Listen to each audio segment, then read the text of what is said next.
welcome you to the first ever episode of the Bottom Dead Center podcast presented by OSMT, Old School Monster Trucks. We're going to call it BDC for short so we don't trip on it all the time, but I'm so excited to welcome all you guys here, and we have our hosts, some of the fellow creators, let's say, of BDC, Matt Looker, Coty Saucier, and Frank Krmel Jr.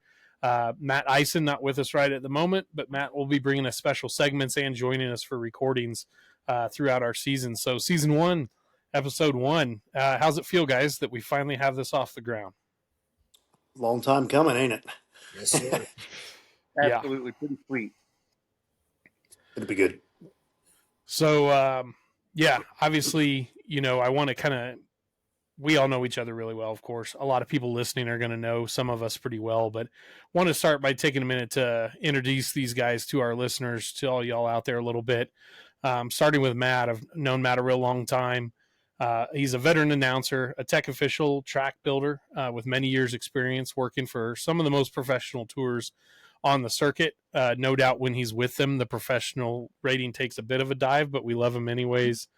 From Monster Jam to Toughest Monster Truck Tour to Monster Truck Throwdown and many independent events. Hailing out of the Albany, New York area, Matt is also a very accomplished tough truck racer.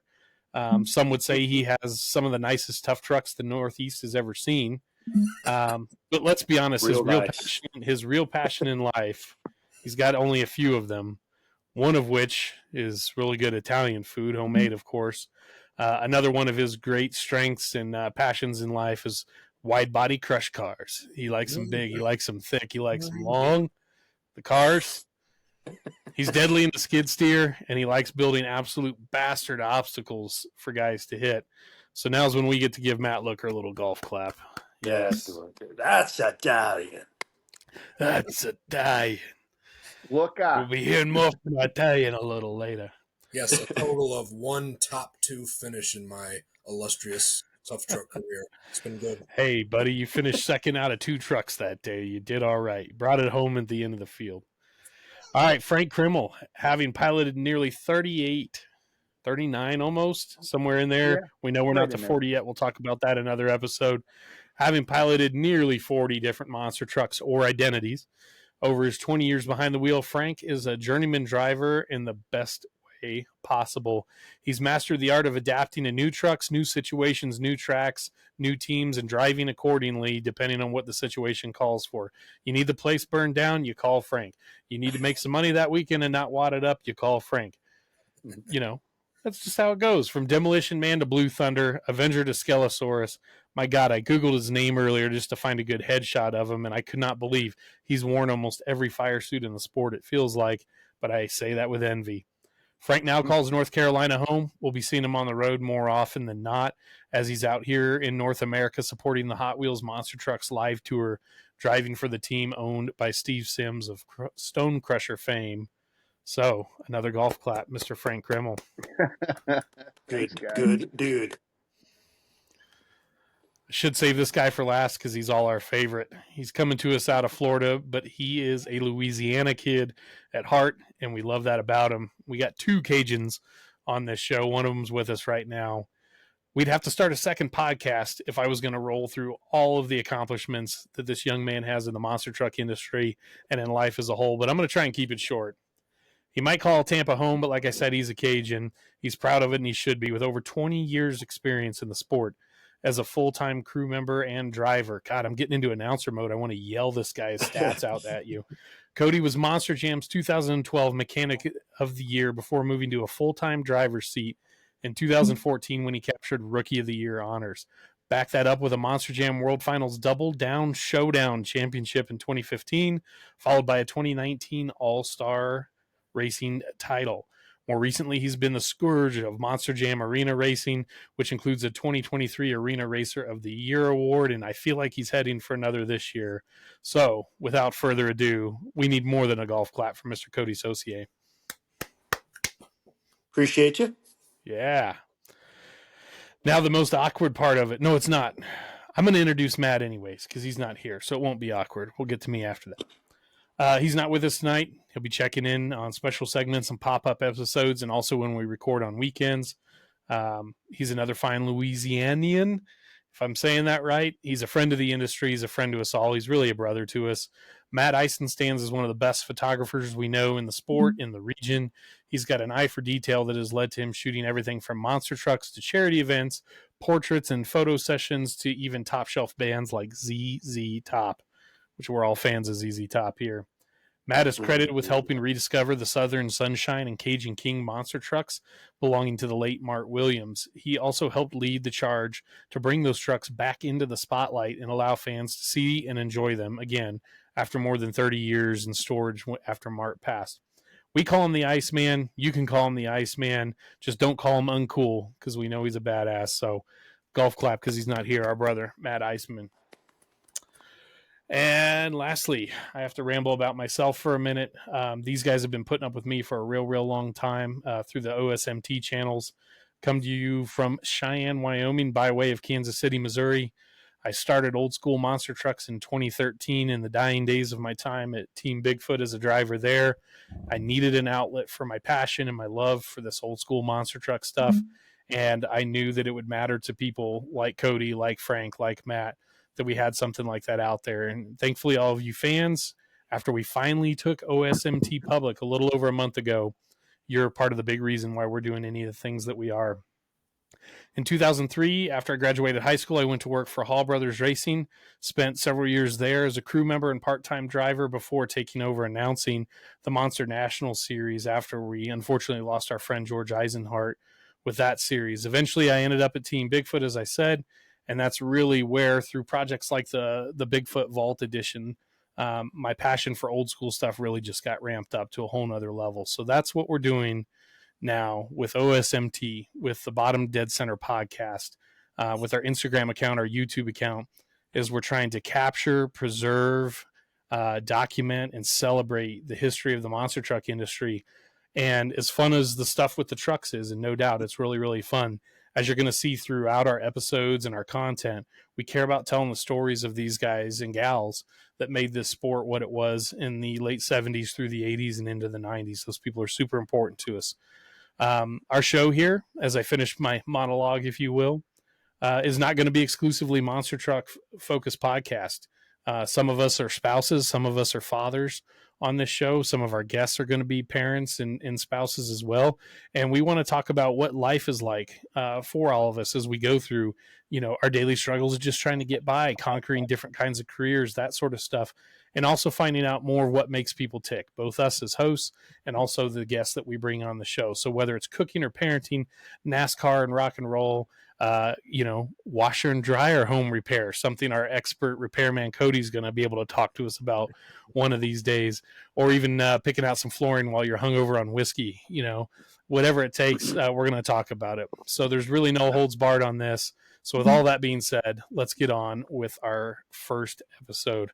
Guys, I'm done rambling for a little bit there, and now we can get into our first segment of the show, what we like to call news, weather, and sports. Cue intro music there, cool sounds. Yeah, imagine all that, so I can cut all that out. All right, segment one, news, weather, and sports. So it's going to be a standard feature on our Bottom Dead Center podcast, just kind of talking about where you at, where you've been, what you've been up to, that sort of thing, and also diving into some of the pressing topics that the industry is dealing with, or even some of them outside of the industry. So, of course, I want to know where everybody's at tonight. So, Frank, why don't you lead us off, man? Tell us where you at tonight, and where are you heading in the coming days? Well, right now I'm in Moyock, North Carolina. Been working at the shop all week, last week, and trying to get these trucks ready for Highland Heights, Kentucky. That's our next stop. And then off to Edinburgh, Texas. So we're just trying to get everything finished up, buttoned up, and load the trucks in the trailer tomorrow and make the trek to Highland Heights, and we'll go from there. I mean, it's had the first 4 weeks were, we had struggles here and there, but just little gremlins, nothing crazy. So we're just catching our groove a little bit. Trucks are running good, and we're having a good time. It's been a really good experience so far. About how far are you from the shop, Frank? Right now, probably 30 minutes from the shop in South Norfolk, Chesapeake area, where the Sims trucks are based. I got pulled over in Moayac once. Well, a lot of people do. Not fun. They call that the gauntlet down through You here. just tell, yeah, you just tell me you work for Steve Sims or Dennis Anderson. You're good. Yeah, that'll probably get you by. Get you a little bit of a free pass. Yeah. One or the other, trouble or a pass. One of the other. Yeah, it's like a 50-50 gamble there. Everyone knows Dennis Anderson that lives around the beach. That's one thing that's Yeah. for certain. They helped him Should build be mayor. number one. He should run for governor. Yeah. I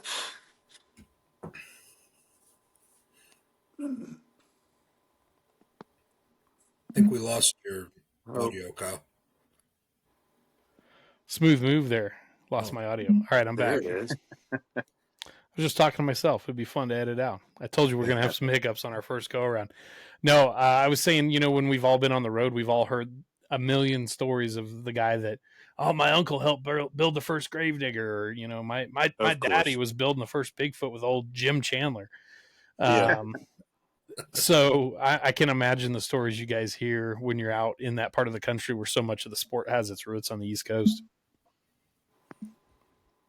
Yeah, you'd be surprised for exactly what you're saying, and the Currituck area is bad for it. Frank, I think you can agree, and Oh yeah.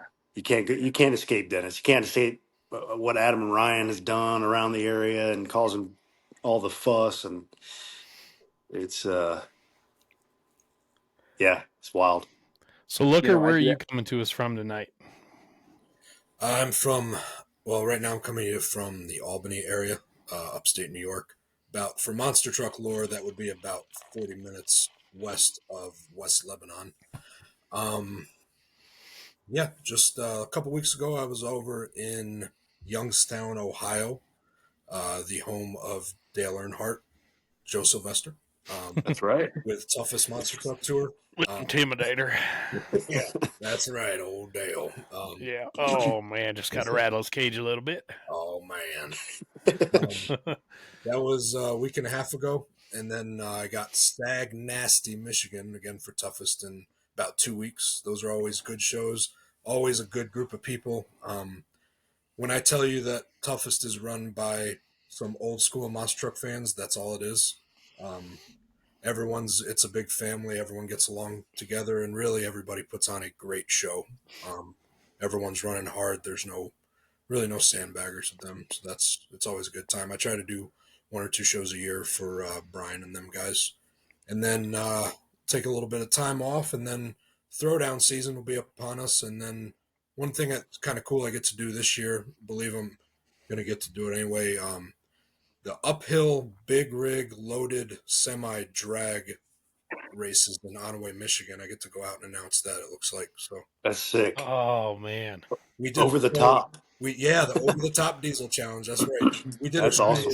For the track owner there. There's a little speedway right next to the drag strip, and first thing the track owner came over to me when we got there, and he's like, "Hey, what are you doing Labor Day weekend?" And I was like, "Well, I already got a show that weekend." He's like, "Oh, I need an announcer." I was like, "Well, next May, I'll make sure I'm free because it looks like a fun deal." Trucks. That's sick. I think 180,000 pounds pulling trailers uphill, drag racing about 5 feet from each other. It's pretty wild.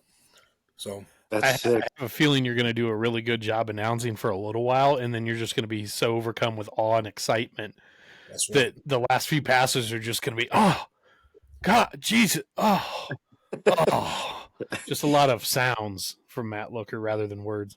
Yeah. Frank and I heard that Large Marge is competing. Woo!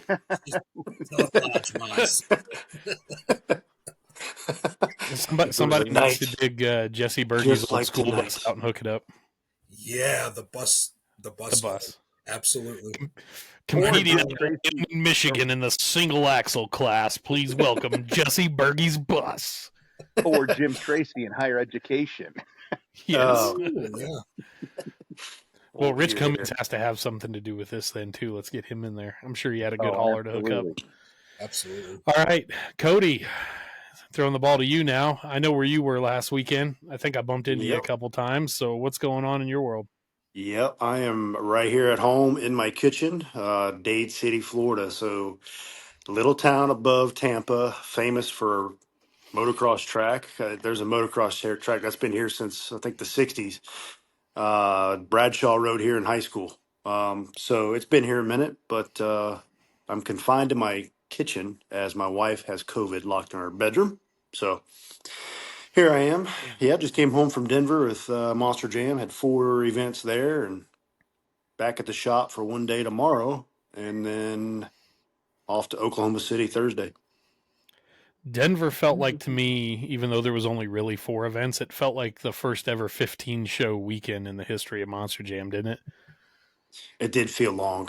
Friday felt super long with media and the practice, and they kind of all start to feel that way around this time of year, honestly. When they I mean, finally as an esteemed member of the media, I was able to, enjoy the press box area to watch the shows, and thankfully there's a beer stand with Coors nearby there. And by the end of Friday night, we may have made more than 4 and less than 6 Coors Tall Boys each disappear in that press box, and that speaks to What's the up? length of the show, I think, as much as it does to our abilities. That's probably how many I thought about. So That works. Well, we had one for ourselves and then one for you each time. So perfect.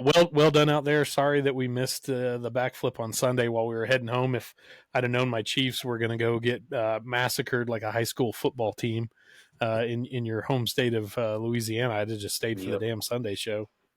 Yeah, it was a struggle all weekend, but it finally paid off on Sunday, and got the job done. It's always, I don't know, I'm always proud of, and probably everybody can appreciate here. If you can win an event, especially freestyle anymore, not tear a thing up and load it in the trailer, man, that's something to brag about anymore. Yes, sir. If there was a body panel to be broke on your truck this last weekend, it would have been you doing it by hand because your driving was like Mr. Clean down there. And that's tough with, if anybody listening's been to the ball arena in Denver, it used to be called the Pepsi Center. That I would call that one of the home arenas that I have. The dashers on the sides don't come out, the dasher boards for hockey. And the seats don't retract on the side. So you're stuck, no matter how much the end zones are open, where the performance area is contained, you're really, really boxed in by the dasher Boxed boards. in, underpowered with the elevation. It's a handful there, man. It certainly is. 5,280 feet of fun, the kind Yep. that robs horsepower. Yep. Well, not much going on in my world. Like Coty said, I was with him down in Denver, had the whole fam down there, and I thank him and Frank Werner and Andrew Pellegrini at Monster Jam for their hospitality. Always have a good time hanging out with you guys. May or may not have showed up with a bed full of zesty drinks for everyone to utilize as they saw fit after the weekend.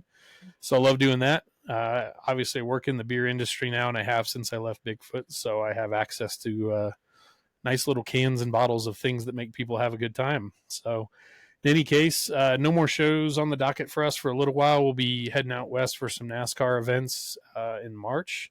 Really looking forward to that. And otherwise, it's nose to the grindstone trying to keep the OSMT flow of content going, which is something for a knuckle dragging CDL driver like me to learn all this stuff. And these guys are learning with me. So as we make up goofs or we don't deliver you stuff in a timely manner, you guys out there listening can blame me on that. So in any case, that's where we're at on that part of news, weather, and sports.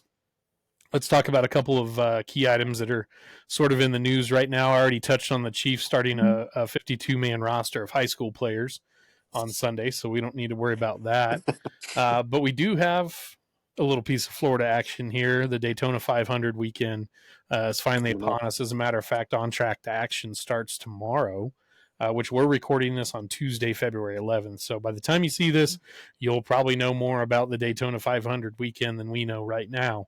But well, I've got you guys. You're pretty educated race fans. What do we think about Daytona coming back? And have you kept up with any of the off-season developments in NASCAR? I haven't kept up much. No, I will say I've been to the track a few times. I've had the pleasure of being invited to the 400 race with Monster Energy a few times, and great hospitality there. It's like 2 hours to the east of me here, so it's easy to get to, and I can actually see directly out of my front door, faces that whole area, Canaveral, and you can see space launches, the SpaceX launches right outside my front door. So it's pretty cool. But I'd love to go. That place is massive, massive. it looks spectacular to see it from the highway. That's as close as I've made it, driving a hauler by or something, and just like, oh my goodness. I mean, could you imagine a roof on that place? It'd be spectacular. That's what Bristol is anymore. My dad's brother lives in Bristol, and I remember going to a race, the Food City 500, I think it is, in like 1990. We have home video of it. It was a main grandstand and like a high school bleacher on the other side. And now look at that place. That place it's insane. Incredible in person. Yeah. I went out there with, there's the cook. I can't remember what the show was called. It was whatever the monster truck show was that we used to do there every year. Circle K did it or something? Yeah, it was a Circle K. Yeah. But it even just getting there before we built anything, it's called the Coliseum, and that's really what you feel like.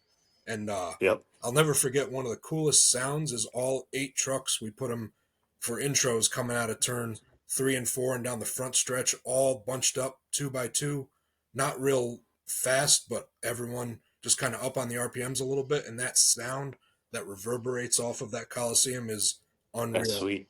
And the Jumbotron that hangs by these huge cables, it just hangs in the middle, and the cables go off each side outside the stadium. It's just a wild place. If you ever get a chance, that might be the wildest thing about that facility is the fact it does have like a giant hockey arena feel with that big Jumbotron in the middle. Well, crazy stuff kind of on the NASCAR side of things, just trying to always find ways that we can relate to other motorsports out there. And they've gone through a pretty tremendous silly season, which, especially I felt like as a fan in this offseason, Monster Jam had a bit of a crazy silly season with some big marquee names going away and new identities for different drivers and that sort of thing. Something close to half the field in the NASCAR Cup Series this year is in a different place than where they were last year between crew chiefs and drivers. Stewart-Haas Racing shutting down last year. You've got the charter debacle between 2311 and Front Row Motorsports with NASCAR, which has a little more, what would you say? I guess like a little more real, a little more legal vibe, kind of like, the big split between Monster Jam and Bigfoot, let's say in the late 90s. It's big stuff like that. But Coty, give us a little bit of insight. Silly season for Monster Jam. Some of those guys like Bryce Kennier, and I don't want to say they've lost their identity, but they kind of have, right? They're rebuilding a new identity with fans with different trucks. We saw you in Denver last year, helping finish out the Maximum Destruction anniversary tour. So what's it like with some of those marquee names going away? It is, yeah. It's different, for sure. I got asked this past weekend quite a bit about the whole Max D thing, being that it was there last year, and finished out Tom's retirement tour for that, and a lot of people remember me from there, and it was cool. But things have been different since the silly season, COVID year, whatever. I fell in a little bit of different spot than kind of all the other Monster Jam drivers. Is I never was a contract driver. I was always I was a technician. So when the layoff happened, I didn't have anybody to answer to really. So I did some driving for Dan Patrick, John Gordon, Mike Vaughters, a couple other guys, just to keep the pencil sharp, so to speak. And eventually got back into it and became contracted with Monster Jam in 21, I believe it was, or 2022. But yeah. A lot of those guys, like you're saying, like Bryce Kenny, going from a big time gig, one of the banner trucks on the safety holds, to now what he's in now. But weird, yeah. Frank, what are you seeing over on the Hot Wheels Monster Truck Tour? I kind of want to touch on that with you. I know it's a different environment, the Monster Jam, and we'll get into a little more of that breakdown on a different episode. But seems like there's a lot of teams doing stuff with Hot Wheels Monster Trucks Live. Are a lot of teams coming and going, or is it just expand? I think it's expansion, to be honest with you, Kyle. I can't say enough about the way they operate over there. The Hot Wheels team is amazing. The Bigfoot guys, Eric Steinberg, and the Gangster guy, Coty, and the Holmans. It's just been unbelievable welcoming, letting us in the door, so to speak.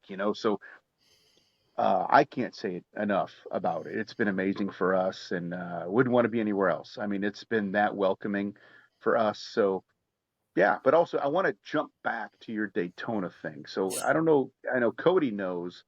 And Looker, you might know, but in 2022, I worked for Steps Towing, and that was the first year they had the exclusive partnership with NASCAR to be the official recovery team for NASCAR. So I actually got to go to every single NASCAR Cup track and every Cup race in 2022 in a wrecker. Oh So man. I was able to get on the track and pick up cars in Daytona, Charlotte, Atlanta, you name it, everywhere. Now, some places, as you know, Kyle, they don't wreck, but Daytona and Talladega to me were the two most impressive places because I had never set foot at any one of those tracks until I was a part of that deal, and it was unbelievable. I can't begin to tell you how awesome that experience was. So I had no clue that you had done that, Frank. So that's pretty cool that Yep. you bring that up. And I think I asked for all of us in the room, but especially Looker and myself, did you guys drive the wreckers to every event, or was like their flatbed trucking available to move those No, things around? they had probably, I'd want to say 6 to 8 wreckers for every weekend, and they were put on 53-foot flatbed trailers and hauled to each and every race. They were it was all brand new equipment. Everything was brand new. So all the wreckers were spot on, like, F-350 or whatever they were, Jordan wreckers, and they were unbelievable. The best of the best, obviously, like Steps does with everything. Everything was the best of the best. So it was an unbelievable experience. So I figured I had to jump back and share that with when you guys brought up Daytona and NASCAR, just my little dabble in the NASCAR world. Matt and I were talking last week about the NASCAR Clash moving from the LA Coliseum to Bowman Gray Stadium in Winston-Salem this year. But even that itself is a massive size reduction from where they used to do the Clash at Daytona International Speedway. And Matt, you had a really, really good metaphor for that comparison that you shared with us. I want you to touch on that again. That was really interesting. So moving, I know you said the L.A., the Coliseum, that was a big place, but in my mind, it was more moving it from Daytona, the super speedway, to Bowman Gray, the Madhouse, the short track. It's kind of like when they moved the World Finals from Vegas to a regular stadium. You don't. A regular stadium obviously is huge, but Vegas was a whole different animal as far as the track goes. The trucks have already picked up a lot of speed by the time they enter the stadium, let alone when they get to the big end. And now the last few years, the racing is still pretty cool. And I thought the last event, the last one in SoFi, was actually really fun to watch, but it was a different feel racing wise than it used to be in like Vegas. And it's just kind of, I personally like NASCAR moving it to a short track. I'm kind of more of a short track guy. The super speedways are obviously really cool.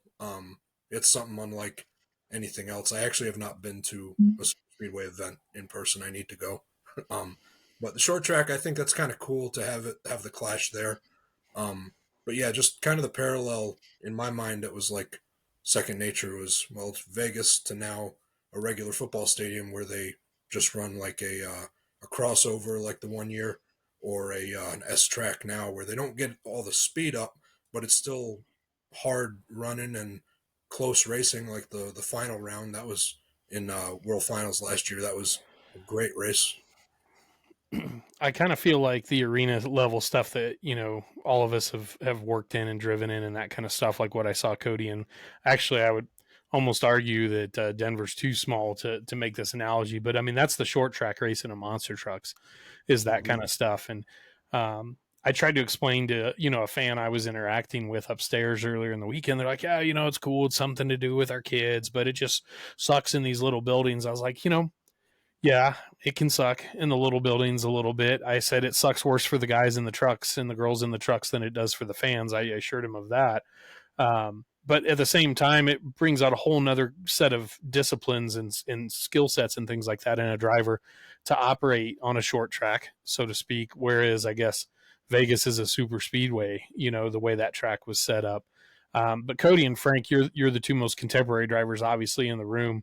Do you feel that analogy holds true, or are the arenas so small for what these trucks can do now? Is the short track thing not even a good metaphor? No, that's good. That's a good analogy, I would say. But you're right about some of them being a little bit tight. And imagine like Chattanooga. That's ridiculous there. But No, it's definitely. I appreciate the wording of you saying a different skill set. A lot of guys really have it.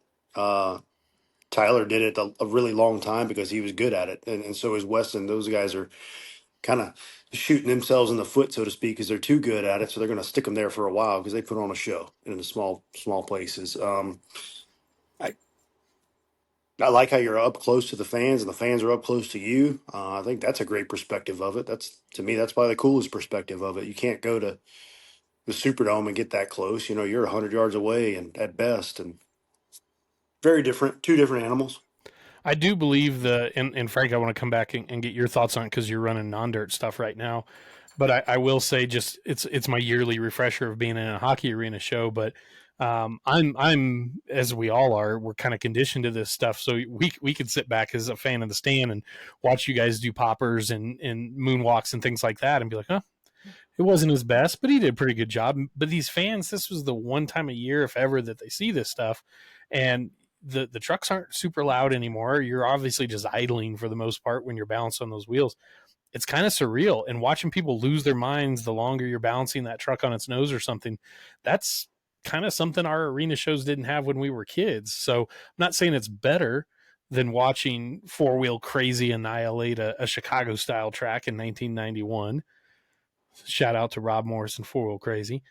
But it is a whole other discipline, and it's pretty impressive. It's like watching an elephant do a trick in your lap almost, and you guys are hellaciously good at it. So, Frank, not a lot of stoppies and poppers probably in the non-dirt world, but you No. guys are relying on a whole other skill set, like we talked about in our warm-ups last week. You know, there's old guys like us that know how to hit crush cars with no ramps. We're a dying breed.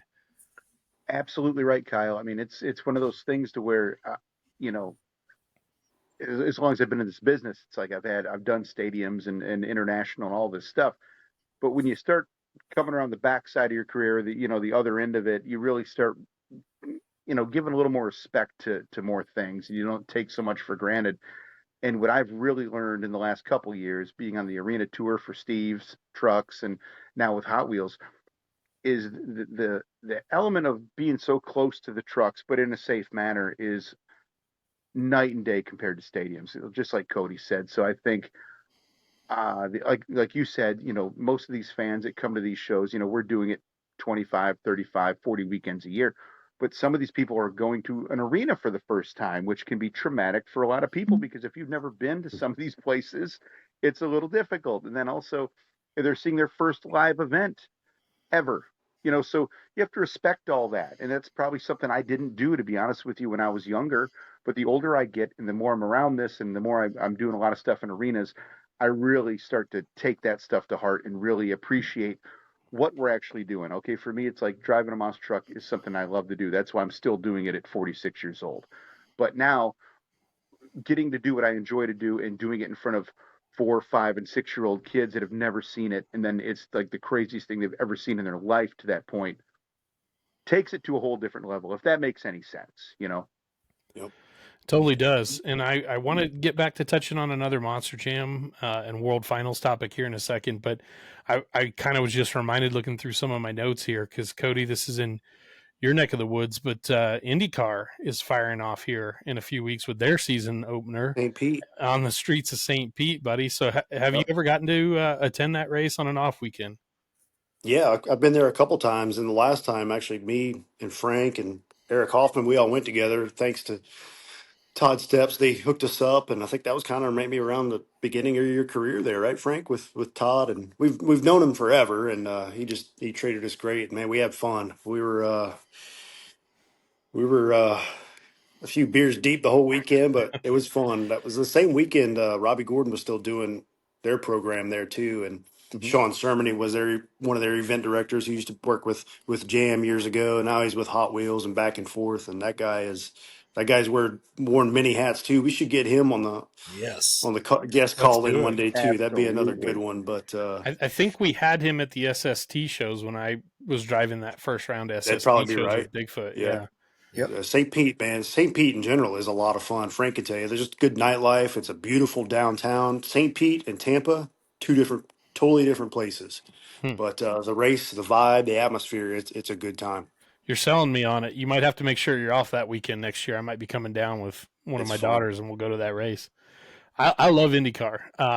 Yeah. Just to editorialize real quick, I wasn't the biggest fan of Indy for a real long time, and I think especially since the Penske group, took over a lot of IndyCar, I think they've done great things turning that series. I don't want to say turning it around. I think it's always been a viable and important series, but they've done a great job. To me, is what I would still call a pretty casual fan.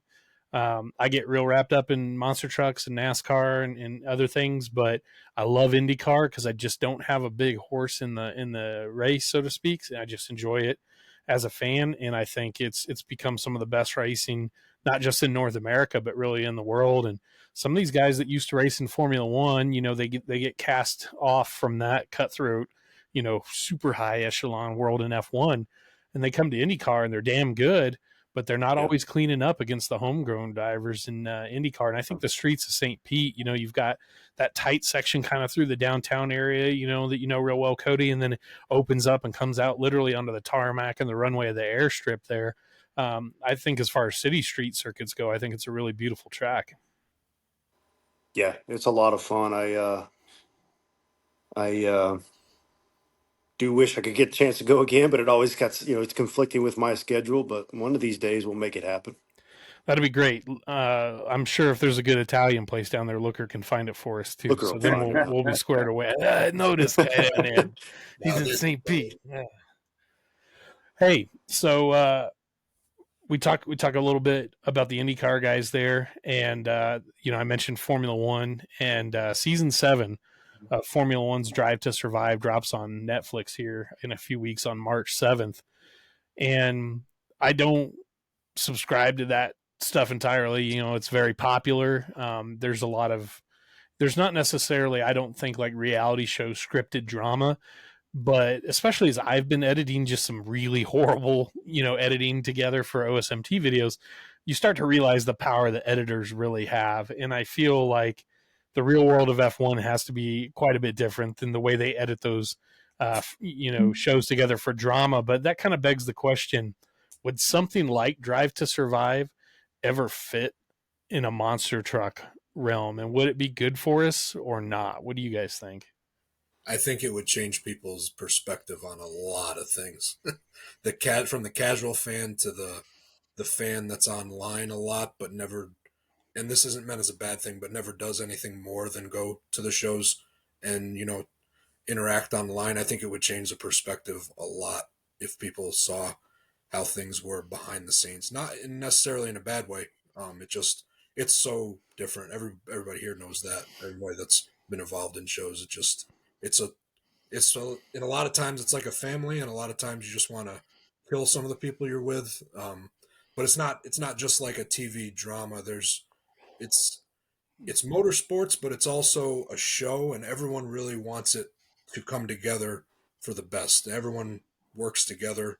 And I think, and I haven't really worked much with the Hot Wheels guys. I know, Frank, you said if you say that it's a great group to be with, and I'll take your word for it because I've done shows with you at Monster Jam, so you know what a good group is.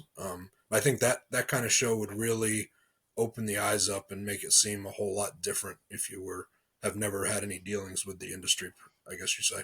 To be honest with me, I would think that if they did something like that, it would take away a lot of that illusion of glamour and Yes.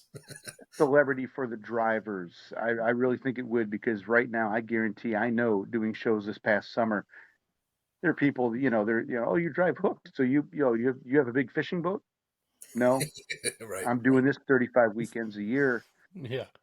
I don't have a fishing boat. The guy who owns a truck has a fishing boat, but I don't. So, not in a bad way, but I'm saying it would just be, I think it would open a lot of people's eyes to, it'd pull the curtain back a little bit on monster trucks, which maybe isn't a bad thing, but I think it would ruin a little bit of the illusion that people have about us right now.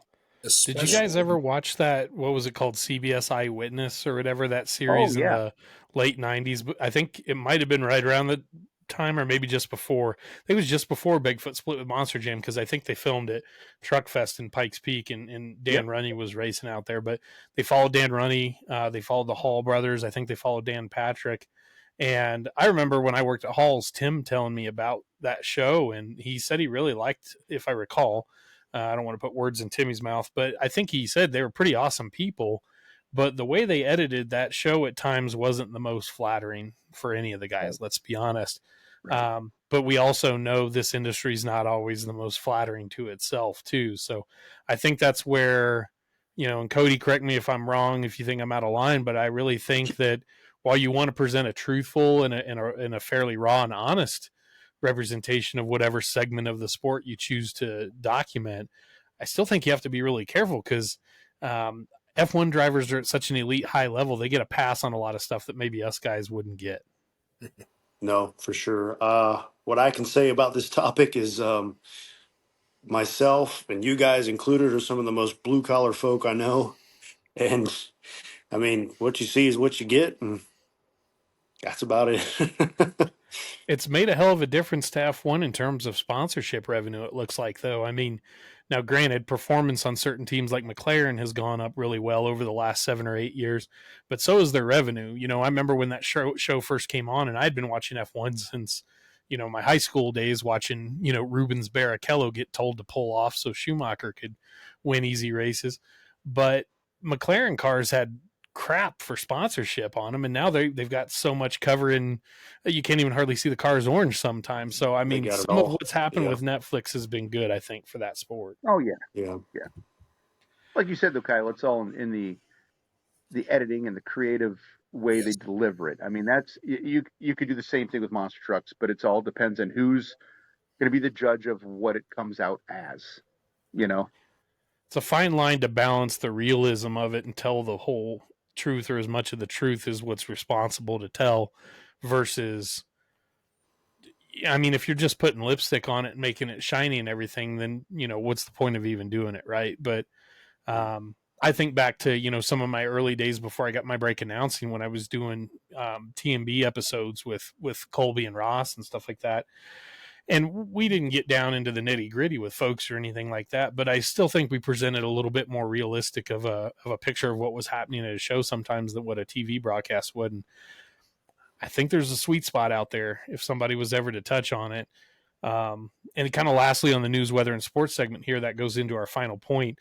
Kind of in a quick nutshell, what do you guys think about Monster Jam basically live streaming all their events now on YouTube? Because I know while we were watching Coty race in Denver, we had my laptop up so my daughter could watch Sparkle Smash on one of the stadium tours at the same time on YouTube. So what do you guys think of that? I think it's a great idea. I think it's great in lots and lots of ways. I think it's great in every aspect. From my family chimes in on my own events that can't make it to the events. I'm chiming in on other events, seeing what other guys are doing, and at the end of the day, I'm a fan of this stuff, so I want to see how my buddy Adam's doing. So I'm gonna tune into his show or event, and of course, it's getting the name out there. It's huge. They tell us at the summit like it's the Monster Jam has been the number one most searched thing on YouTube or something like that this past year, and it's the view count is off the charts, and it's all thanks to partially because of them doing what they're doing with their events. And granted, they're not all of them can accept camera. Like you go to these rodeo arenas, Reno in particular, that's an old school building. They don't have footage there, but 99% of their venues they go to, they're getting this footage, and it's awesome. Imagine having what they have now, YouTube today, and all these events back when we were kids. I'd have freaked out, man. Oh man. Oh man, yeah. That if we'd have been able to hit a magic button on the VCR or turn the knob on the TV a right way, it's, Mom, I can't go to Grandma's house today. It's East Rutherford. I got to watch the East Rutherford show. Right. I don't know why 5-year-old me had a crazy East Coast accent like that. But look, Mom, I'm gonna put my cigarette out, and then I'll do my homework later, Mom. Yeah. Come on, the meatloaf. What I think's really cool about it is, you read stories and stuff of like, the late 70s when Bill France didn't want to televise the Daytona 500 within the Southeast geography because he thought it was going to hurt ticket sales at Daytona. And I think Monster Jam, obviously I don't have their numbers in front of me or anything like that, but just from being on the fan side of things in Denver, I didn't see a ghost town any of those days. In fact, I was actually really impressed with the matinee show on Saturday. So I think it's proof to the promoters, and maybe Hot Wheels Live will be one of the next ones to do it, even with just more events or select events or things like that. I think the proof is there that whether you're monetizing it or not on your online port or platform, I don't think you're hurting yourself with butts in the seats at the shows, because nothing's ever going to replace the real thing anyways. You can't replace live event. No, The but to Cody's sounds, the point, smells. Yep. It's so great to be able to follow people that you know and you care about when they're doing this stuff. So we're all going to get off of here later tonight and write Raycom and try and get them to show us Frank on YouTube. The pressure's on now. It's time to step it up. But I will say, to your prior point, though, obviously Monster Jam doesn't do anything unless it makes sense, right? So, well, for them, so it's like, you have to understand, just, post-COVID, not everybody's going to go out and go do that. So, and they know that. They know not everybody can make it to the show, whatever. But you know what? As long as they're watching the product, I think it's a win for monster trucks in general.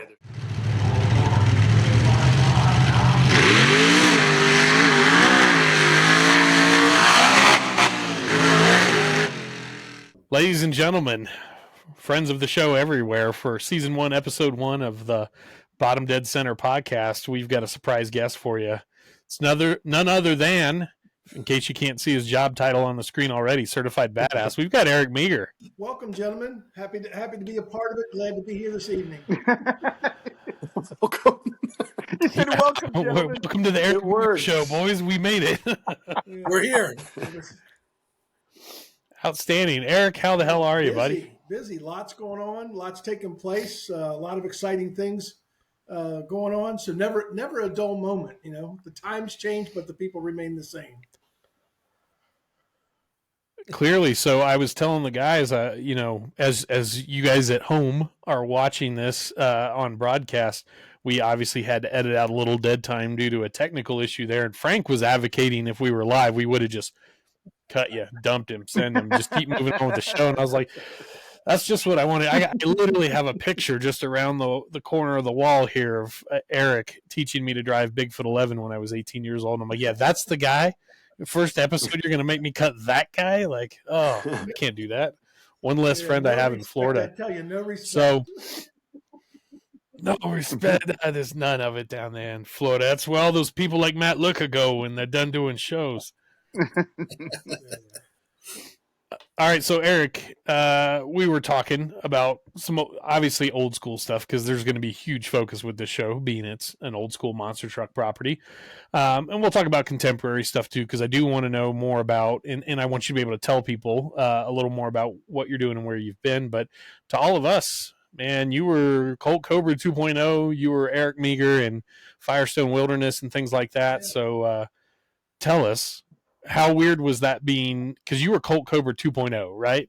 Like you were the second gen after Gene, is that correct? I definitely followed Gene's footsteps. He laid the groundwork and obviously launched the whole Colt Cobra phenomenon back then. And even I'm sure he would attest to, while he was creating it and developing it, he didn't realize exactly how big it was going to be or how long it was going to last. It was just something that he put his heart and soul into, and Gene and his personality really brought the character to life. And then when I was asked to not so much follow him, that's when we had, snakebite in multiple markets. So they had to come up with a second version. And how do you follow Gene? You just you fall in line, do what you can. You may not do everything that he delivers, but you've got to do something along those lines to set yourself apart. And I tried my best. I, like myself, like Gene, I didn't realize it at the time, the level that I had to carry or the impact that we were going to have. But obviously the snakebite moniker did have an impact, because here we are, how many years later, still talking about it. So to expand that snakebite shop, if you will, I was happy to do it. I really enjoyed doing it. And if anything, that early on in my career, it really helped me out as a driver. And what I mean by that is I was able to put a mask on, and nobody was judging me for Eric or who I was. It was just how did you perform? Did you do well? And if you didn't do so well, or made a mistake in a corner, or didn't cut the light perfectly, it wasn't necessarily on your shoulders. It was a learning process that gave me the ability to do that, be a little incognito as you're coming up. And I think it really gave me the opportunity to try some things that I normally wouldn't try, gave me some range to do that. And I had some fun doing it. I mean, who doesn't want to have an alter ego and do something a little different? Be that, not only that, but be the alter ego, if you will, to the other side of the blue team, which was walk a straight line, do everything prim and proper. And Colt Cobra was the complete opposite, which was fun to throw that out. So you're saying that anonymity and wearing a mask could lead to more exciting times in a person's life should they choose to go that route. I'll go so far as to say, if you find yourself in life with the opportunity to put a mask on and get paid for it, take it. Yeah. Well, I have to say this. All right. So you look back at it as an adult now, and you were a more prim and proper Colt Cobra, though. One, you had an incredible self-awareness with regards to where nearby storage buildings were. So you never knocked one of those down that I saw. But you seem like a Colt Cobra that was reporting to an HR department by that point in time, because Gene was a little wild sometimes, and you came across as a very business-savvy Colt Cobra, like I feel filling like. Gene's shoes when it came to that aspect, he set the bar pretty high, with some of the stuff he did, even on the track, off the track, his interviews. It was all him, through and through. Where, again, my approach was probably a little more tame, a little more directive, but that was my style out there, if you will, on the track, was just trying to take everything in, and produce the best possible event that I could. My contributions were competitive. My contributions were speed, finesse, cutting the light, and that doesn't always play in. Obviously, a lot of the racing that took place in the 90s that people identify with, would be something along the lines of the Penda series. But you have to remember, in the 90s, we were doing a lot of independent shows at that time where there was no timing lights. It was still the old flag. There was a tire down at the end. You raced down around the tire and back, and some of those were some of the most fun times that you had both on and off the track. So you're trying to be as prim and proper as you can and meet all the criteria, but it was not always so defined. I can't tell you how much joy it brings my cold heart to know that I've sat in some of the same Bigfoot trucks as you and probably had to leave on the same Ed Beckley owned flag that you were having to leave on back then. A lot of great times with Big Ed. There was countless times, countless places. I can't even think of all that I've had a great time with him. That time in the monster truck industry, what was taking place. And again, we were just going week to week, show to show, state to state, just doing what we did. We didn't realize, what was changing around us and how significantly fast the industry was growing. We were just doing what we did every week.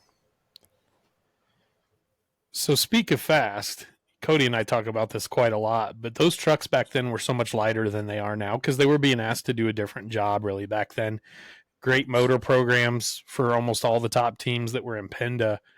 You watch today's trucks and just think, man, I know they're strong. I know they're tough. They can do wild stuff, but those things look like total sleds compared to that stuff you were driving back then. I think you touched on probably the largest defining element, which was what we were asking the trucks to accomplish, back in that era, was more of a speed factor, more of a type of a drag race over an obstacle course, if you will. So if that was the goal, we were going to refine that goal as best we could and get there as quickly as we could. We did have pretty extensive, engine programs.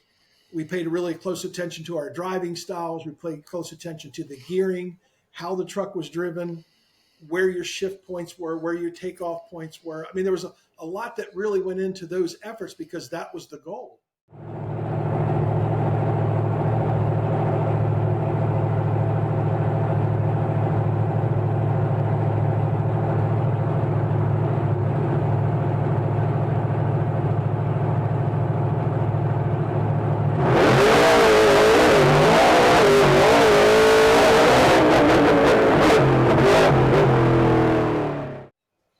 forward to today, like you said, these trucks are doing amazing things, so radically different than we ever imagined they could even do. But they've been built and groomed completely different. So the contrast from the mid '90s to today, mid '90s was a on rails. It happened fast.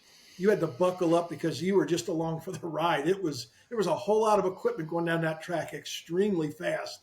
Nowadays, very entertaining, but not Something that nearly as things happening as quick just from point A to point B. Just that's as straightforward as I can put it. They're asking to do a different task these days. it's wild to think about because we typically don't think that as racing of any kind evolves and advances that it actually slows down.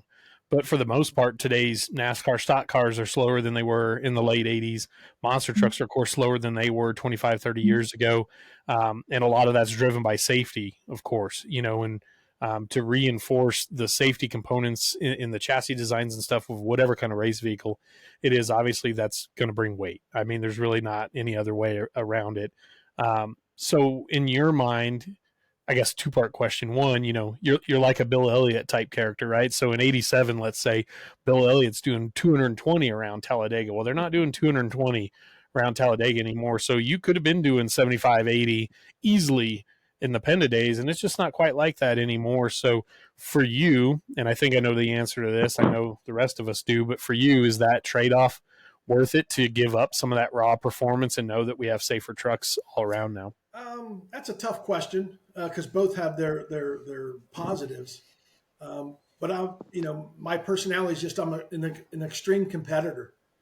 So that pitting horsepower against horsepower, machine against machine, and human driver against human driver, that combination very much appeals to me. I put my blood, sweat, and tears into that week in and week out. And spent countless hours just for the availability, to drive a truck for mere minutes, So that shows you how important it was to me at that time. With the changes, if I had to pick between the two, I think I'd still want to go the faster route. And I would have liked to have seen the tracks and the challenges for the tracks evolve. The best way I can describe that to you, so maybe you or even the fans can get a clear indication of what I might be referring to, is when you look at the two-wheel side, trying to think of who produces it. It's the two-wheel motocross style setup that just runs side by side down the track. And I can't think of what the name of it is necessarily. Yep. Is that a Red Bull property? Yeah, it's something Red Bull straight rhythm. Yeah. I would like to see maybe not to that extreme, but that straight line, multiple obstacles, longer run. I love the high speed. I wouldn't necessarily want to see a track where, like we brought or introduced the S track and the turning course and the Chicago style and all the other iterations that are out there. I would have liked to seen a longer straight line with just multiple jumps, some that are not set up for the speed. Maybe you start out a little slower, first one to that run gets to go. So that didn't take place, obviously, but that's what truly interested me, was for that to grow and expand. And obviously the industry just expanded in different ways. Nobody can tell what the future holds. That sounds like Swedish monster race. Yeah. If you've never seen that stuff, Eric, and you probably have, but on YouTube, you got to look at that crazy Swedish, it's what you're talking about, straight line rhythm stuff. It's kind of like a downhill, built out in the sticks type stuff. I mean, I didn't know there was that many rednecks in Scandinavia, but God love them for it, man. It's a good time over there, it looks like. So we're only going to give you one picture to hang on that wall behind you of one of the Bigfoot trucks you drove. What was your favorite looking truck? We were talking about that obviously while we were sorting out your microphone issue. What was your favorite looking truck? Most appealing that I drove, without a doubt, would be Firestone Wilderness. And I say that because it was in my mind, at least, it was breaking new ground for that corporate look, for that step toward NASCAR, if you will, back in the early mid 90s, for our industry to have a sponsorship of that and then have a sponsored complete vehicle, not just be a name on the vehicle. But boy, it was pretty sharp. It presented well. It was just one that I was very proud to say that that was the vehicle that I was assigned to drive. That's awesome, man. So catch us up a little bit. We don't need to go through the full biography of how you finish out your time at Bigfoot and stuff like that, but tell us a little bit about what you're doing for Feld Entertainment for Monster Jam now, and kind of what your duties there involve. At Monster Jam currently, I'm the director of research and development. So it opens me up to a whole host of things. When you say Monster Jam, a lot of people obviously focus directly on the trucks themselves, the vehicles. And that's a large part of what I do. But when you say research and development, it includes everything from the safety aspect of where things are today and how do you improve that for safety aspects. What can we learn from what's taking place today on a weekly basis? And then what are we going to be doing in 3 years with the industry? What are we going to be doing in 5 years? With Monster Jam being the premier leader of the industry, it's a very tough job to stay ahead of that. So having the ability to work on that on a day-to-day basis, along with my history, the years spent, I've got a great subject matter comprehension of what are we using it for, where does it need to go, what are the areas that can be expanded on, what's something that we maybe could remove, maybe it's something from the early 2000s that made sense back then but can be reworked or re-engineered now. So just all those elements coming into play, that's what keeps me very busy on a day-to-day basis. So it's difficult just to keep up, but that engineering moving forward, what can we do differently? How can we improve not just the safety aspect, the production, what can the trucks do? What can we ask them to do more?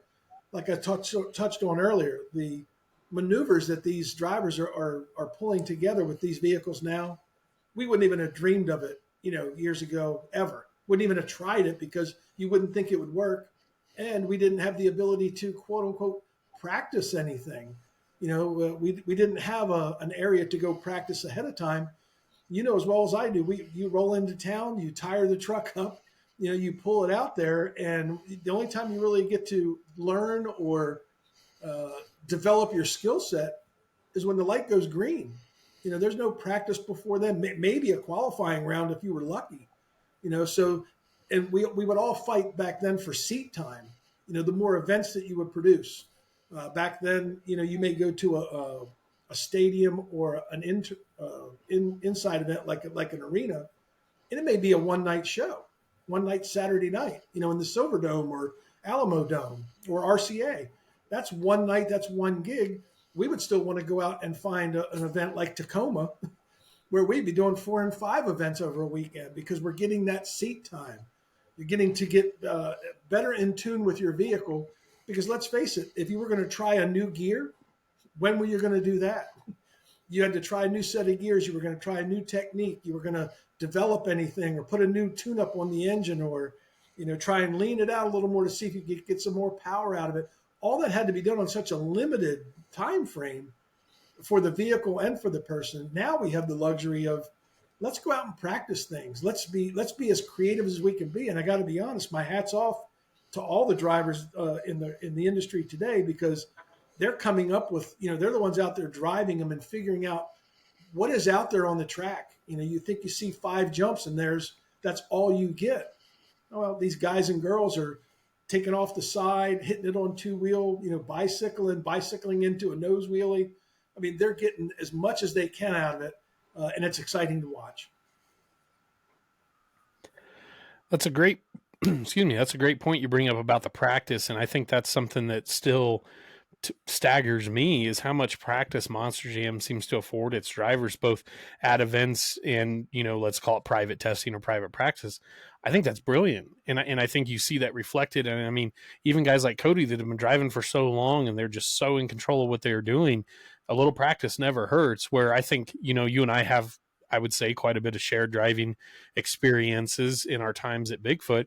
We did a lot of car crushes at Firestone stores or Ford dealers and things like that. And that's good seat time still, but you're not really practicing like you would run a race.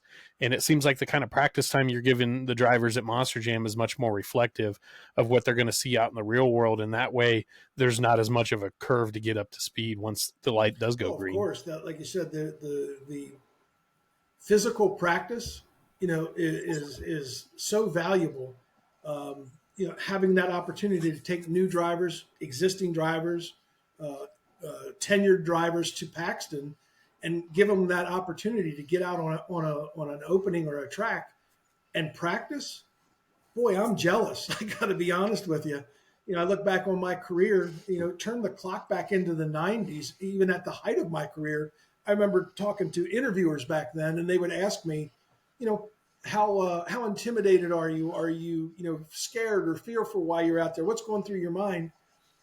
I was at my most comfortable when I was in Bigfoot 15. I felt like I was sitting in a recliner at home. I mean, I was just that's where I wanted to be. So I can only imagine if I got to that level of comfort and then someone gave me the opportunity, sit in this truck and now go out and see what you can do. Not perform, but you're finally comfortable. Everything about it is second nature. I could close my eyes and run around a track, once I knew where it was. I don't want to say it got boring, but it was very predictable. That's why I was so comfortable. Well, take the predictability out of it, but keep the level of comfort. Let me have that level of comfort and turn me loose in Paxton. Boy, what a thrill. I would have killed for an opportunity to do something like that. So I'm jealous of the drivers these days because of that, just that opportunity that they're granted, that, once they get in tune with their vehicle.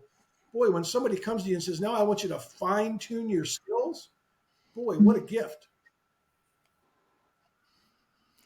That's a spectacular way of putting it, man. And I don't think it could have been put any better than that. So thank you for kind of digging into that. As we start riding up on the end of the show here for season 1, episode 1 of Bottom Dead Center, Eric, can't thank you enough. Before we send you out, I wanted to see if any of the boys, along with me, had a cool Eric Meager memory from their early days they wanted to share. So, Coty, I'm going to throw it to you first. You got anything for EM over there?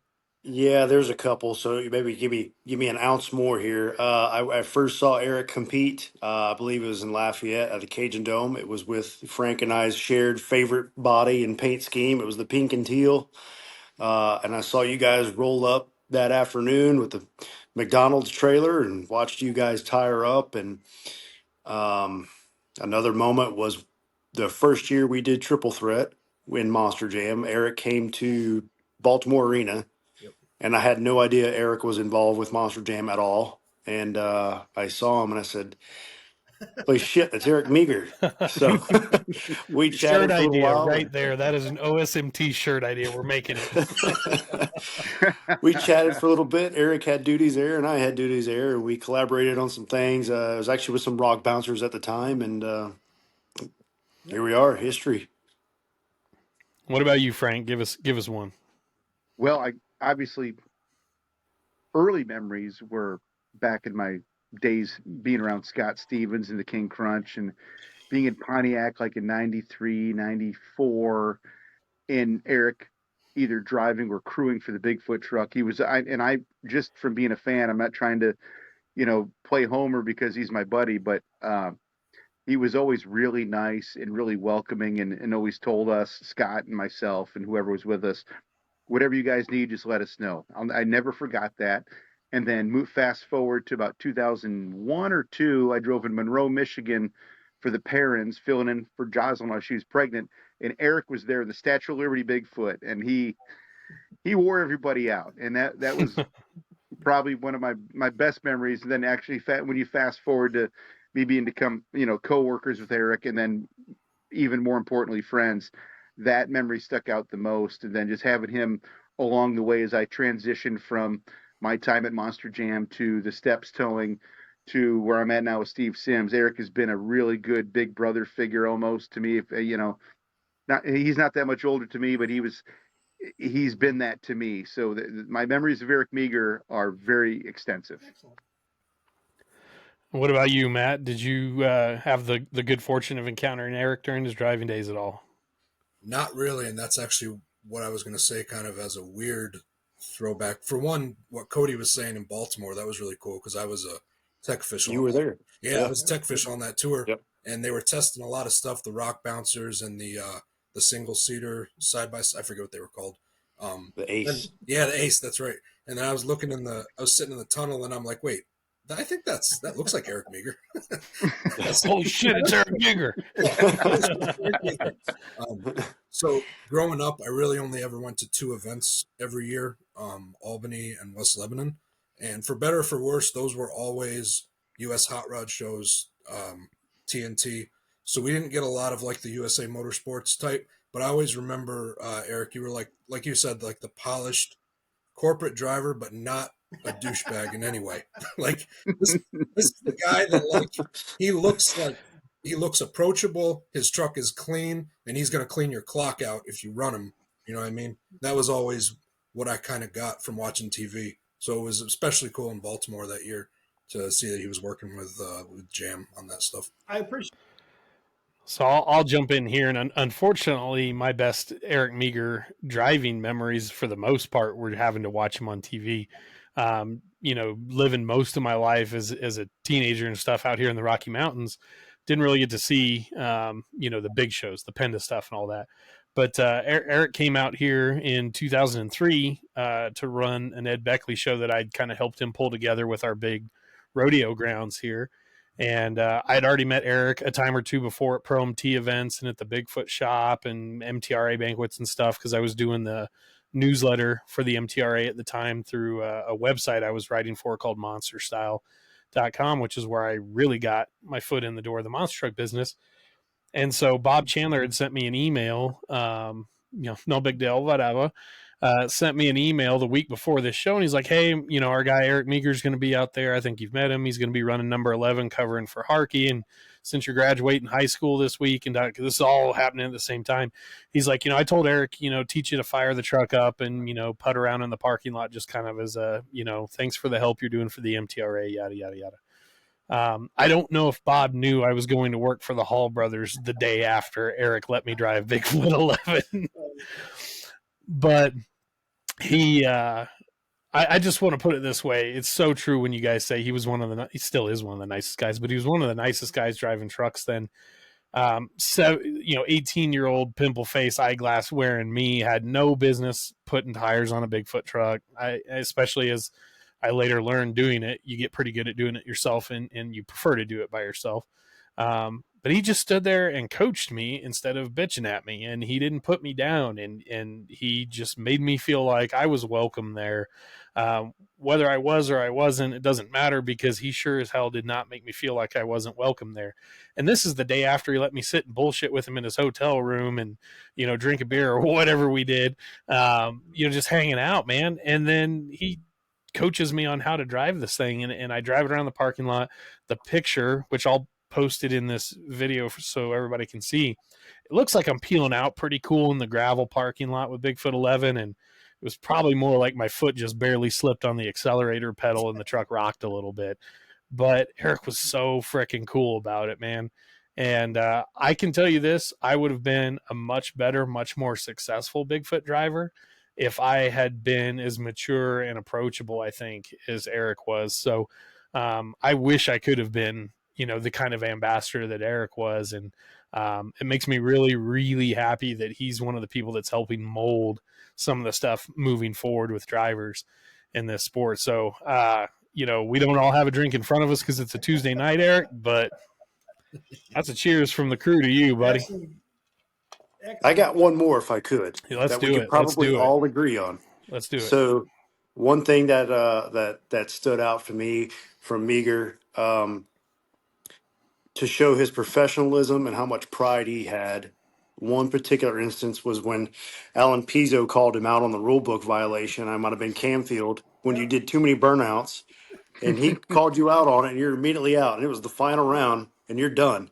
But at the end of the segment, the TV segment, you're over there in the director's face. I can only about imagine what you were saying, but that just shows how much pride and care that you did have. You know what I mean? You were a racer, a diehard racer, and Well, I thank you, respect you for that. guys. Matt, everybody. I thank you for the memories because, or the impressions that you guys, amassed over the years.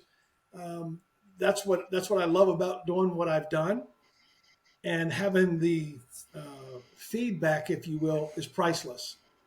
Because I can't ask for it. I can't go around and ask somebody, what impression do you have? What impression did you take away 20 years ago? All I could do was my day to day, do my routine, do what was asked of me, do it to the best of my ability, get that opportunity to go out there and race. Coty, you're exactly right. I remember that race vividly, and there was a lot of banter, if we'll call it, back and forth off camera. I'm sure they caught some of it, not all of it. But that was just my competitive nature, rule books, things of that. It's all part of the game. That particular event, Alan won fair and square. He played by the rules. I did go outside the boundaries of that, even though I didn't agree with the way the rule was written. But that's why you play the game, Sure. So I enjoyed thoroughly, Yep. all of the opportunities there. The hardcore races were great. The smaller car crushes were just as great. The opportunities to get to a Lafayette or a West Lebanon or a Ford dealership in New Jersey, wherever it was always the opportunity to learn more, grow, expand. Like you said, I think Kyle said the ambassador. I didn't necessarily wear that badge knowingly, but looking back on it, that's was part of my position was to to be that ambassador for the promoter, for my organization, and for myself, my self pride. When you're competitive, I don't want to leave this. I don't want to leave this arena or this floor till I'm the winner. Put me in the winner's circle. That's why I'm here. That's why I traveled as far as I did. That's why I dedicated my life to it, because that's where I wanted to be. If I've got the opportunity, I'd like to run through quickly on what you guys have commented on. Kyle, totally Yeah. remember meeting you for the first time. Totally remember hanging out. Was thoroughly impressed with your approach to it because it was methodical. You weren't the kid that won the golden ticket and you're just like, hey, I get to do this because Jim Kramer said I could. You approached it methodically, did wonderfully. Again, I still remember it. Frank, the example you brought up with the parents, at the event there, I remember it wholeheartedly. It was a great time, great racing. One of the things I remember is I had to load up and leave. I think I had to go overnight to North Carolina for a show the next day. It was like a 500-mile journey, So those are the types of things that we got into back then. Matt, West Lebanon, you were right. We very rarely got there, but we did from time to time. If I'm not mistaken, the last time I was there, I believe, was in WCW Hawkster. Had the opportunity to run there with Bigfoot. Great time, loved the event. We would have liked to get there more often than we did. Let's put it that way, because that was one of the marquee events. Coty, just trying to think with your extensive background and as much involvement that you've had over the years. You may remember this. I can't nail the year exactly, but I want to say it was like 2007, maybe 2008. I had traveled down to Houston to do some work in the press box and a few other things there, and ran into yourself and John Yes. Seasock in the hallway, and just had a quick conversation. Didn't last long, but I knew who you were. I knew what was happening. Obviously, you were looking for opportunities at the time. You were looking for even my advice at that point, which I thought was tremendous.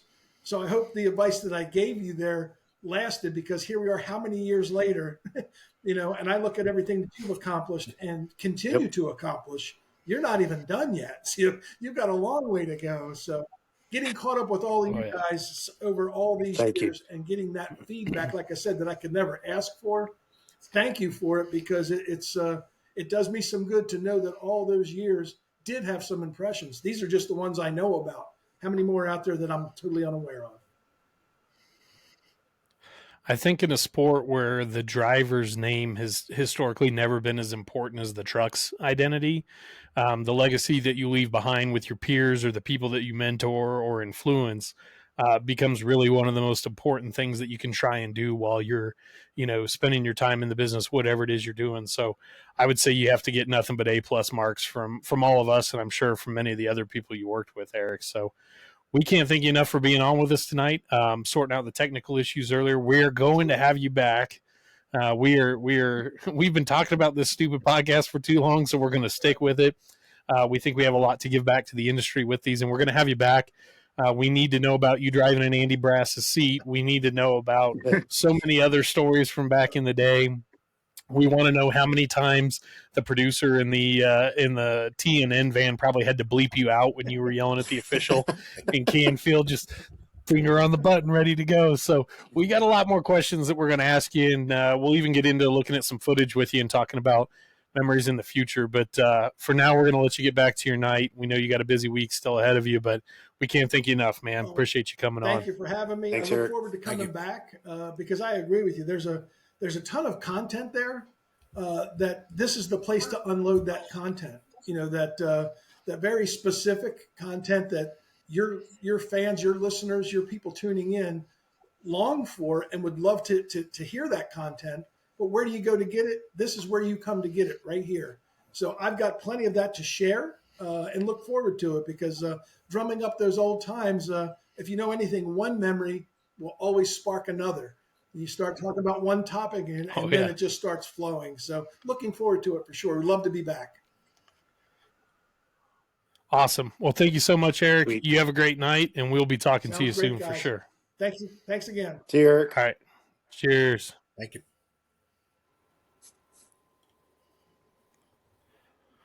Guys, how Eager. good was that?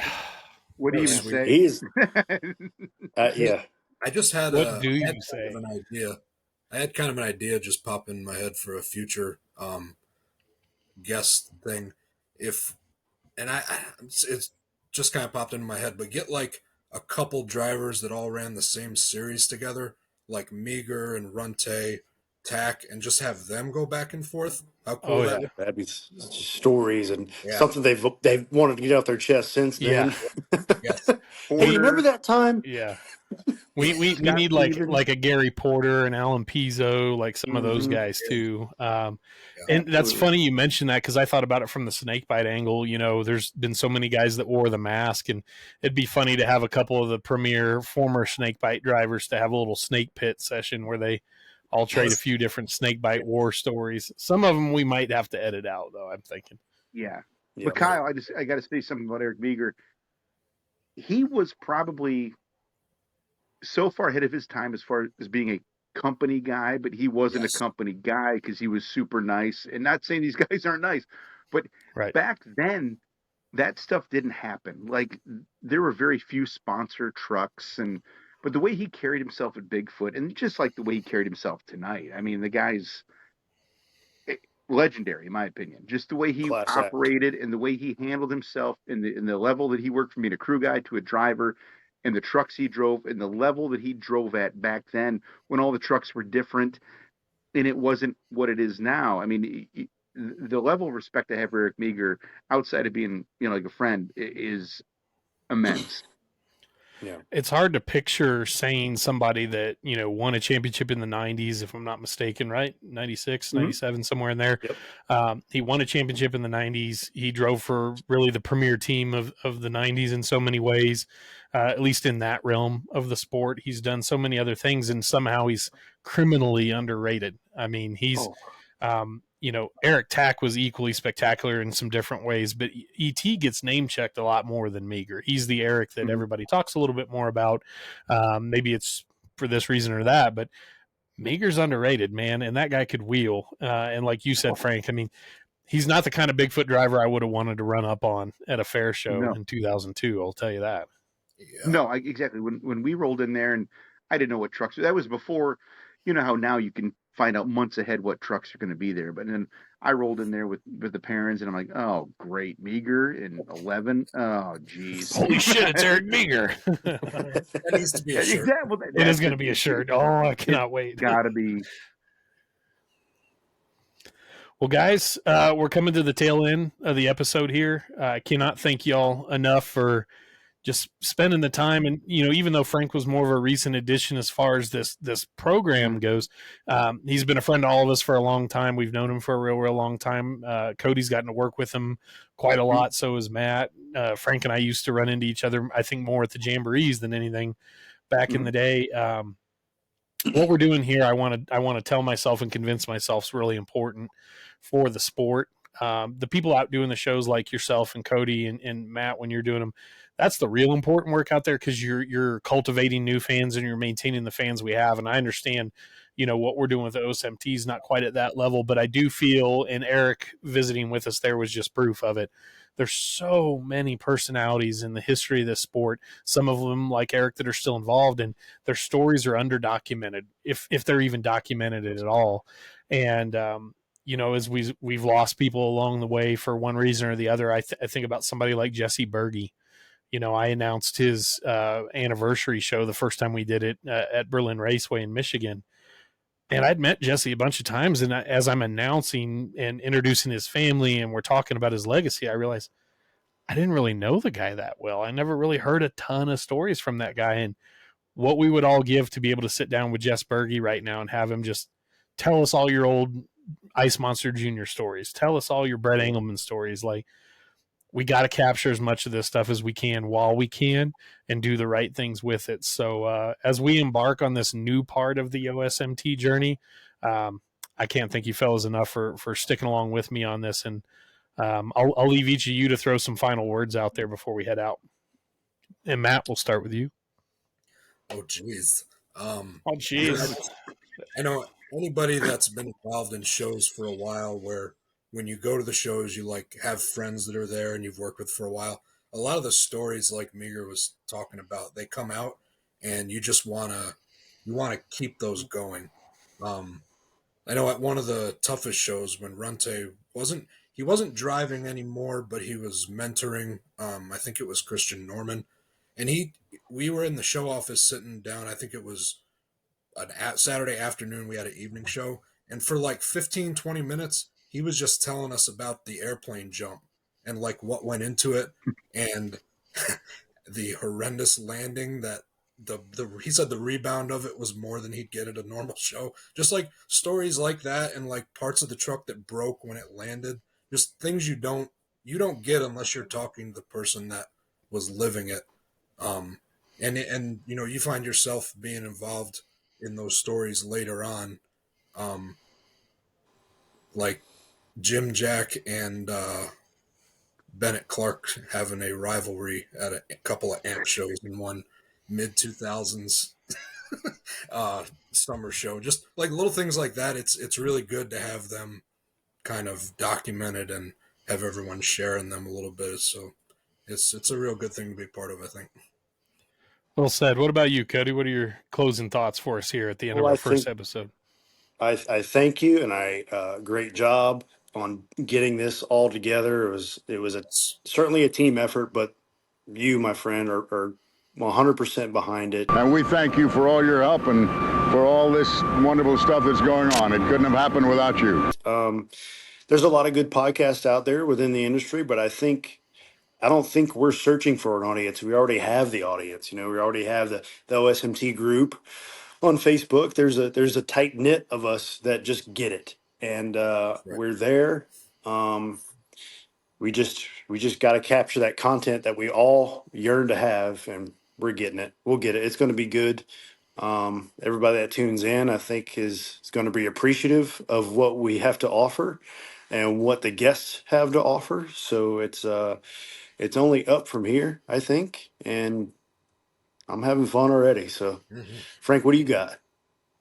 Well, Kyle, I want to thank you also for allowing me to be a part of this, and I'm sorry for my technical ignorance getting in here this earlier, but I have to say I'm lucky enough to have spent a lot of time with Eric Meager, and just to hear him talk about what he talked about and everybody sharing their experiences, I can't say enough about Eric Meager. That's I'm just going to leave it at that, because he's an unbelievable human being, monster truck driving legend.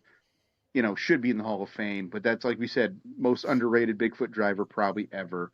But other than that, it's like I'm excited for the experience I'm dealing with now with Hot Wheels. And I will tell you this, Kyle. I'm 46 years old now, and a lot of these shows that I'm doing since I was with Monster Jam for so long, we're doing these Hot Wheels shows, and I get a lot of these parents now that have 5-6-year-old children they're bringing to these shows. And are you the same Frank that drove this? Donkey They go, Kong. yep, that's me. With And the then, "Well, I tie, watched that you." guy. They go, "Well, I watched you when I was 13 years old in 2008." And then the one that really got me, because obviously still I'm a super fan, and I'm a fan. Let's be honest. Eric Steinberg driving Bigfoot.